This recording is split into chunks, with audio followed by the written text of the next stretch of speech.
औज़ुबिल्लाहि मिनश्शैतानिर्रजीम बिस्मिल्लाहिर्रहमानिर्रहीम अल्हम्दुलिल्लाह अल्हम्दुलिल्लाह अल्हम्दुलिल्लाह। तकरीबन असी 8 मशकां जिहड़ियां ना जी वो कर चुके हैं ते नवीं मशक जिहड़ी आ अज काफ अल अफ़का दी जिहड़ी है ये शुरू करनी है। कोशिश ये है कि मैं तो एक पनीरी लगा रहा वां कि जिहड़ी पनीरी हुंदी आ वो एक तो दूसरी जगह मुंतकिल हुंदी है ते फिर जाके वो एक तनावार दरख्त जिहड़ा ना बनदा वा ते मैं वो पनीरी लगा रहा क्योंकि खताती जिहड़ी आ खुशखती खत्म होंदी जा रही सी ते ਉਹ ਇਹਦਾ ख़त्म होने तो बचाने वास्ते कि जो भी मैनू आउंदा वा मैं ताकि इन्हां नूं दसना शुरू करा आप ही। फिर इस तो बाद अच्छे तो अच्छे की तलाश दे विच जिन्हां नूं कोशिश हुंदी आ कि प्यास हुंदी आ वो अच्छे तो अच्छे तक भी पहुँच जाते हैं। बिस्मिल्लाहिर्रहमानिर्रहीम। अज साडी मशक है मशक नंबर 9 और सबक नंबर 99। असी काफ लफका दी मशक अगे भी लिखी है तो यह हुण लिखांगे इहदे नाल जिहड़ा ना लफज़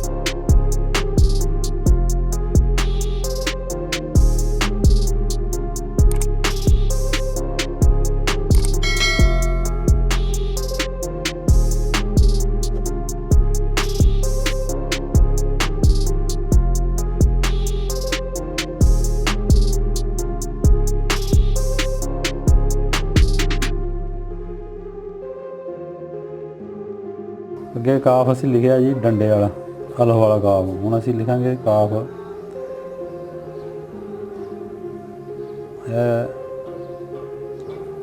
भी लिखिया जाता है इसलिए मैं कहा दोवें लिखे जाने चाहिए।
ਐਸੇ ਜੀ ਸਾਡੀ ਅੱਜ ਦੀ ਮਸ਼ਕ, ਕਿਉਂਕਿ ਅੱਗੇ ਅਸੀਂ ਲਿਖਿਆ ਸੀ ਕਾਫ ਹਲਫ ਦੇ ਨਾਲ ਸਾਰੇ ਹਰਫ ਜਿਹੜੇ ਸੀ।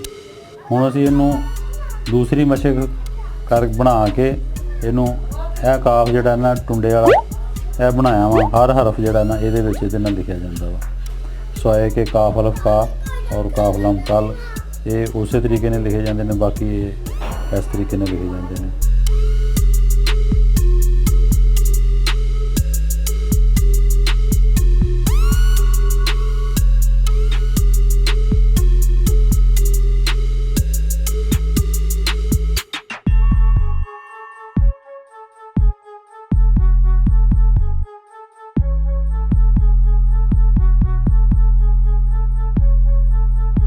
ਐਸੀ ਜੀ ਸਾਡੀ ਅੱਜ ਦੀ ਮਸ਼ਕ।